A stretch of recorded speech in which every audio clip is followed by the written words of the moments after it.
안녕하세요. 빠른 교육이 아닌 바른 교육을 향하는 콩나물쌤입니다. 오늘은 12에서 18세 아이들에게 부모가 어떤 점에 초점을 맞추고 교육을 해야 될지 이런 이야기들 나눠보려고 합니다. 제목이 12에서 18세 성인이 되기 위해 내딛는 첫걸음인데요. 12세라면 5학년 정도 된다, 그렇죠? 5학년부터 중학생, 고등학생, 이 아이들이 또 나이대가 좀 차이가 나기는 하지만 이때 공통적인 특징들이 있거든요. 공부를 많이 시키는 것도 좋고 공부를 잘하는 것, 좋은 대학을 가는 것도 중요하지만 기본적으로 건강한 성인으로 자라기 위해서 그 걸음을 내딛는 것이 굉장히 중요한 시기입니다.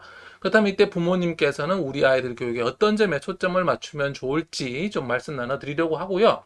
오늘 내용 시리즈죠. 앞에서 0에서 4세, 5에서 7세, 8에서 11세 나이대별로 부모님이 무엇을 해줘야 될지, 그리고 그때 아이들 지능을 높이는 방법까지 제가 설명을 드렸는 영상들이 있는데요. 고정 댓글 보시고 한번 확인해 보시면 좋겠습니다.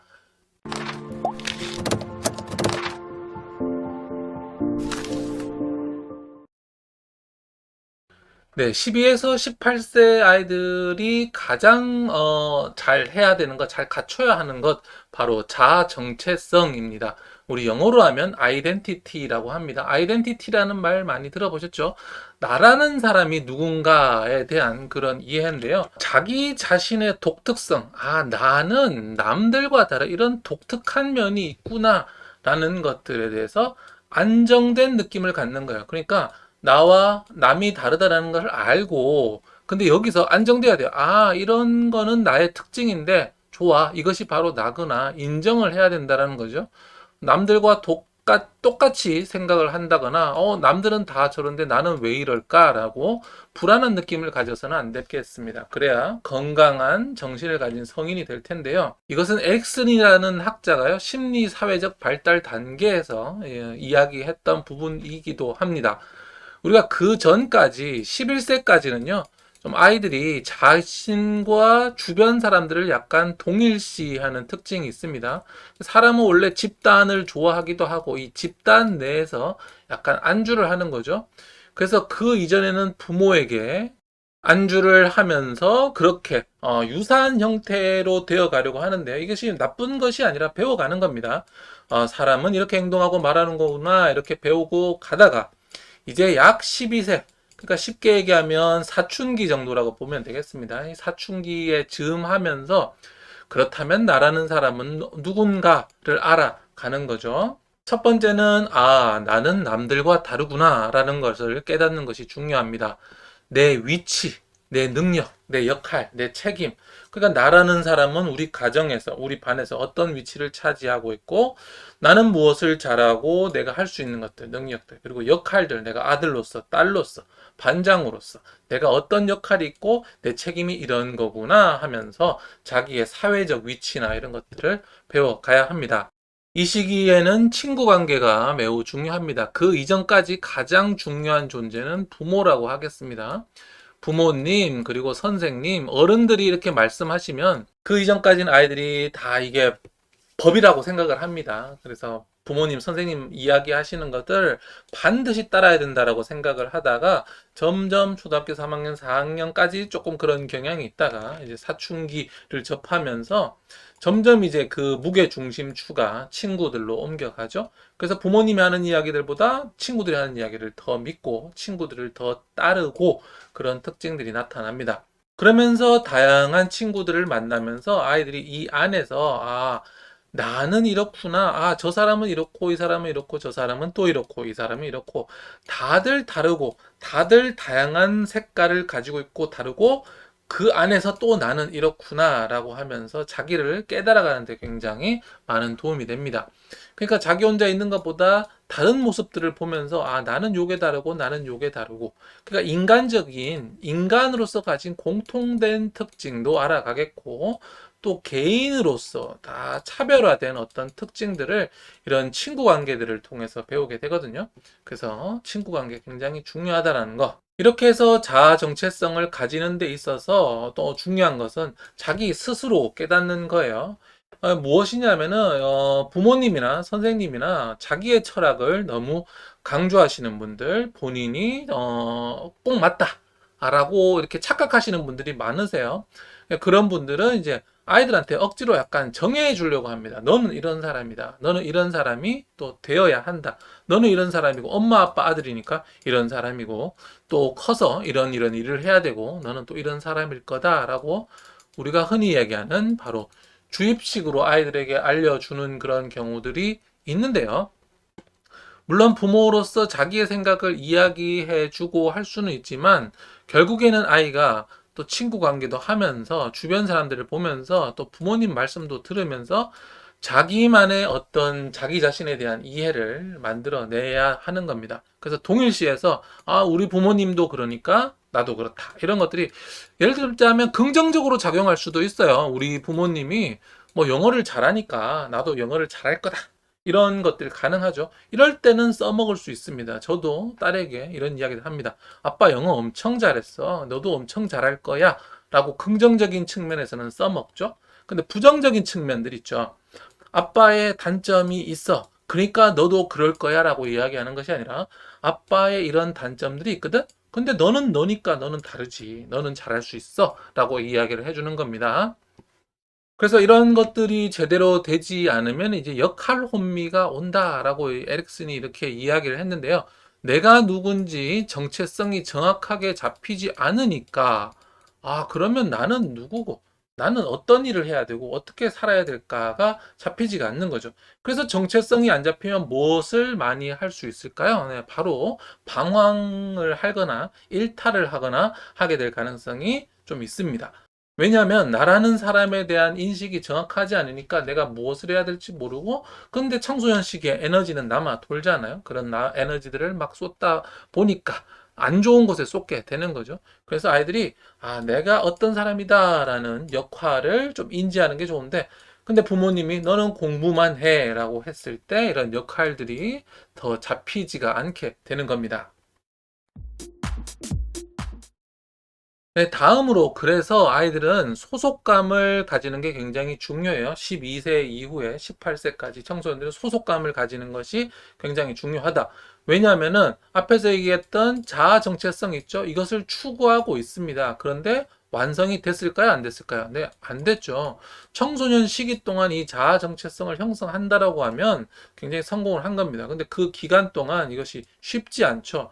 그러면 이 사이에 뭐가 온다? 바로 앞에서 말씀드렸던 역할 혼미. 내가 어떤 사람이지? 나는 무엇을 해야 되지? 하면서 이 역할 혼미가 쭉 옵니다. 자기가 어떤 사람인지 모른다라는 거예요. 그렇기 때문에 이 아이들에게 해줘야 하는 것은 바로 이 소속감을 느끼게 해 주는 겁니다. 네가 어떤 사람이고, 우리 집에서는 어떤 역할을 하고, 네가 학교에서는 또 어떤 역할을 하고 등등 소속감을 느낄 때 이런 혼미스러운 내가 무엇인가라는 착각 그리고 헷갈림 이런 것들 없을 수 있다라는 거죠. 역할 혼미라는 건 영어로 하면 롤 컨퓨전이라고 합니다. 말 그대로 역할 혼미죠. 이런 것들이 있으면 정체감 자체가 굉장히 부정적일 수 있고 또 자기 역할을 모르니까 제대로 된 그 에너지를 쓸 수가 없습니다. 그래서 소속감을 느끼게 해주는 것이 중요한데 바로 가족으로서 임무를 주고 아이에게 감사하는 것들 이런 것들이 아이로 하여금 소속감을 가정 내에서 느끼게 하는데 많은 도움이 됩니다. 그래서 공부만 한다. 이런 것들이 왜 좋지 않으냐? 이것은 가정에서의 어떤 소속감을 느끼기가 어려워요. 그냥 자기의 일이기는 하죠. 그런데 공부만 하다 보면 가족과 연결고리라는 것이 없습니다. 가족 내에서 어떤 임무를 가지고 그것을 했을 때 가족이 감사를 받으면서 소속감을 느낀다라고 했죠. 그런데 임무 자체가 가족들이 그 공부를 했다고 크게 감사하지는 않아요. 잘했다, 수고했다라고 하지만 그렇기 때문에 아이가 가족 내에서 가족들에게 뭔가 긍정적인 영향을 줄 수 있는 어떤 임무들을 하는 것이 좋습니다. 뭐 아주 간단하게는 뭐 쓰레기 분리수거 같은 거죠. 그래서 이런 것들이 뭐 12세부터 라고 했지만 이거 12세부터 꼭 시켜야 된다는 말씀이 아니라 그 이전부터 이런 역할들을 주면 좋습니다. 저도 이제 딸아이들한테 이런 역할들을 일부러 줍니다. 제가 하면 훨씬 쉬워요. 금방 끝나는데도 불구하고 아이들을 가르치고 아이들이 하게끔 만들어요. 왜냐하면 아이한테 가정 내에서 네가 할 수 있는 일들을 주는 거예요. 그 다음에 끝난 다음에 감사하죠. 그렇게 했을 때 이 가족 구성원 내에서 아이가 나라는 존재 자체의 어떤 의미들을 딱 알게 되거든요. 그 다음에 이제 학교나 사회에서도 이런 봉사활동을 많이 하면 좋습니다. 학교에서 봉사활동 같은 것들 시키잖아요. 근데 좀 안타까운 것들은 학교에서 하는 봉사활동은 사실은 형식적인 경우가 많습니다. 그냥 청소하고 그냥 봉사활동 기록해주고 요즘에는 이제 외부에서 해서 등록하는 것들 이런 것들도 굉장히 중요한데요. 이것들이 단순히 우리가 뭐 얘기하던 뭐 인성교육, 그냥 착하게 잘한다 이런 것들을 훨씬 넘어서는 거죠. 이 사회에서 내가 굉장히 의미 있고 소중한 사람이구나라는 인식 자체를 가지게 될 수가 있습니다. 그리고 무엇보다도 봉사하는 사람이 훨씬 크게 성공하는 것이 기본적인 사회 시스템이거든요. 봉사를 하는 사람이 성공한다라고 하면 좀 의아해 하실 텐데, 단순히 우리가 흔히 생각하는 그런 봉사를 좀 넘어서서 조금 더 넓게 생각해 보면 봉사라는 건 결국 남을 돕는 거잖아요. 남을 돕는다. 그런데 사회에서 가장 뭐 큰 돈을 벌거나 가장 존경받는 사람들은 결국 남을 가장 많이 도운 사람이에요. 그래서 이 남을 돕는다는 게 뭐 염탄을 나르고 꼭 이런 것들이 아니더라도 이런 저희 교육 유튜버도 저도 이제 교육 정보를 드리잖아요. 이런 것들이 여러분들한테 어떤 정보를 주면서 남을 돕는 거죠. 그죠?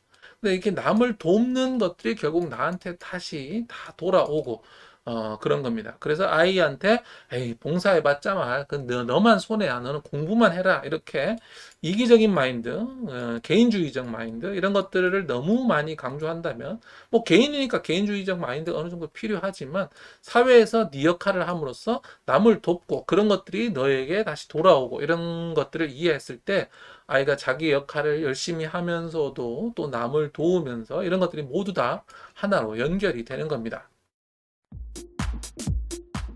세 번째는 그래서 이제 아이들이 탐색을 많이 하게 해야 됩니다. 세상과 사회에 대한 탐색이에요. 이 12세 이전까지의 아이들은 결국에는 부모님하고 선생님이라는 이 울타리 밑에 서 있는 입장입니다. 그래서 시키면 시키는 대로 하는 게 하나의 뭐 미덕이랄까요? 이렇게 하면 칭찬 많이 받고 본인도 부모님 말 잘 듣는 것을 굉장히 하나의 자랑거리로 생각을 합니다. 그런데 이제 사춘기라는 것은 뭐냐면 결국 부모님이나 선생님이라는 이 울타리를, 이 뚜껑을, 우산을 벗고 나 홀로 서는 거거든요. 근데 나 홀로 서기 위해서는 결국에는 세상하고 사회가 어떤 곳이구나라는 걸 알아야 되는 겁니다. 그 전까지 이런 것들 잘 모르죠. 그냥 부모님 시키는 대로 하고 어떻게 해야 돼라고 하잖아요. 그래서 계속 대신해 주는 것들이 좋지 않고 스스로 해보게 하고 시행착오 하게 하는 것들 굉장히 중요합니다. 그래서 이 청소년 시기에 사회생활 이런 거 탐색해 보는 거 굉장히 중요한데 우리나라는 이런 것들 굉장히 드물죠. 아르바이트 같은 것들 청소년들이 잘 하지도 않을 뿐더러 그런 거 하는 애들은 뭐 공부 별로 안 하는 아이들이다 이런 인식들도 있고요. 그래서 요즘에 뭐 중학교 때 자유학기제라든지 뭐 이런 것들을 통해서 자꾸 좀 더 학교 공부, 교과서 공부를 벗어나서 좀 탐색하고 생활하게 이런 만들려는 노력들이 있습니다. 근데 부모님들은 이런 거 왜 하나? 라고 이렇게 생각을 하시는 거죠. 저 해봤자 성적에도 도움이 안 되는데. 결국에는 이런 자아 정체성들을 갖추고 아이가 자기의 삶을 잘 살도록 하기 위한 그런 과정이죠. 근데 이렇게 사회를 잘 탐색을 하지 못하면 두 가지 형태로 나타나요. 이 규칙에 대해서 너무너무 규칙을 엄격하게 잘 지키면서 소극적이고 좀 불만족스러운 삶을 살게 될 가능성이 반틈입니다. 그러니까 사회를 탐색하지 못했으니까 규칙이라는 거 지켜야 되지만 말 그대로 너무 규돌이라고 하기는 어렵지만 그러니까 편법을 사용하라는 말은 아니더라도 좀 더 자연스럽게 이렇게 해야 되는데 그렇지 못하고 그냥 규칙 자체, 글자 자체에 얽매이면서 그러다 보면 굉장히 소극적이게 되겠죠. 그 다음에 또 그렇기 때문에 불만족스럽게 되거나 한쪽 반대편에는 이 사회 룰 자체를 아예 무시하는, 지키지 않는 일탈의 형태로도 나타날 수가 있습니다. 그래서 부모님은 아이가 사회생활을 경험할 기회들을 많이 주시는 게 중요한데요.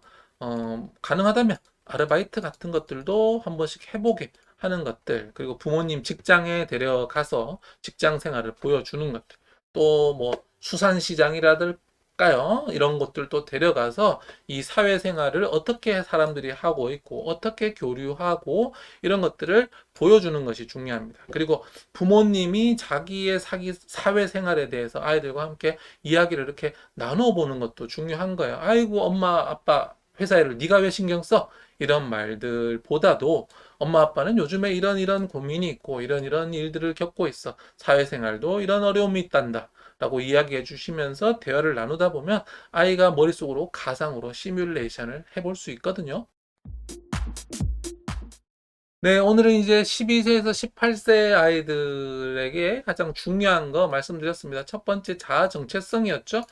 결국에는 아이가 성인이 되면 이 부모님이 보호해 줄 수 없잖아요. 그래서 내가 누구다라는 게 딱 자리를 잡아야 흔들리지 않을 수가 있습니다. 자아 정체성을 잡아야 되는데, 그러기 위해서는 가정이나 학교에서 소속감을 많이 느끼게 해주는 게 중요합니다. 왜냐면 아이가 역할 혼미, 내가 뭐 하는 사람이지? 나는 무엇을 위해 살아야 될까? 나의 가치관은 뭘까? 이런 것들을 가질 수 있도록요. 그래서 가정 내 역할을 주고 같이 하자라는 거, 봉사활동 같은 것들 하고요.